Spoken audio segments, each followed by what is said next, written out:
Jangan menghakimi. Apa itu menghakimi? Kata dasar dari menghakimi adalah hakim. Artinya menjadi hakim. Hakim adalah orang yang bertugas dalam sebuah pengadilan yang pekerjaannya memutuskan siapa yang benar dan siapa yang salah, siapa yang selamat dan siapa yang tidak selamat. Jadi kalau menghakimi adalah menetapkan siapa yang benar dan siapa yang salah, siapa yang selamat dan siapa yang tidak selamat. Yang jadi pertanyaannya, siapakah yang berhak menjadi hakim? Atau siapa yang berhak menghakimi? Kalau menjadi hakim di dunia, semua orang bisa. Tetapi hanya ada satu yang bisa menjadi hakim, baik di dunia maupun di surga. Hanya satu yang dapat menentukan siapa yang selamat dan siapa yang tidak selamat, yaitu Tuhan Yesus Kristus. Yakobus 4 ayat 12. Hanya ada satu pembuat hukum dan hakim, yaitu Dia, Yesus yang berkuasa menyelamatkan dan membinasakan. Jadi, selain Tuhan, tidak ada yang bisa menentukan orang mana yang benar dan orang mana yang berdosa. Apakah dasar hukum Tuhan? Dasar hukum Tuhan adalah hukum moral. Hukum yang ditulis dengan jari Allah sendiri, yaitu 10 hukum.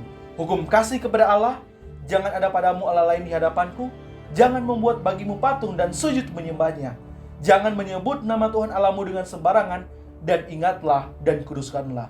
Hai sahabat, sedangkan hukum kasih kepada manusia, hormatilah ayahmu dan ibumu.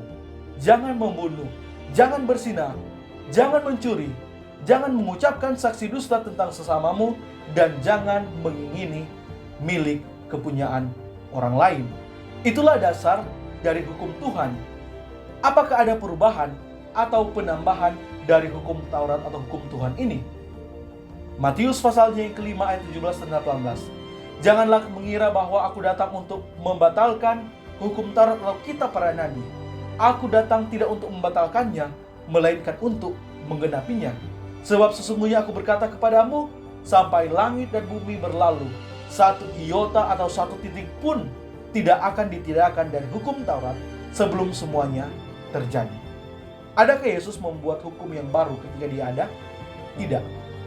Hukum kasih kepada Allah dan kasih kepada manusia adalah hukum yang disampaikan Yesus yang terutama. Kalau kita baca itu di dalam Markus pasal yang ke-12 ayat 28 sampai 34. Jadi pesan bagi kita adalah Pengkhotbah 12 ayat 13 dan 14. Akhir kata dari segala yang didengar ialah, takutlah akan Allah dan berpeganglah pada perintah-perintahnya.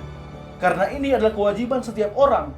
Karena Allah akan membawa setiap perbuatan ke pengadilan yang berlaku atas segala sesuatu yang tersembunyi, entah itu baik dan entah itu jahat. Saya Rafli Sumual, Anda di channel Kawan Seiman.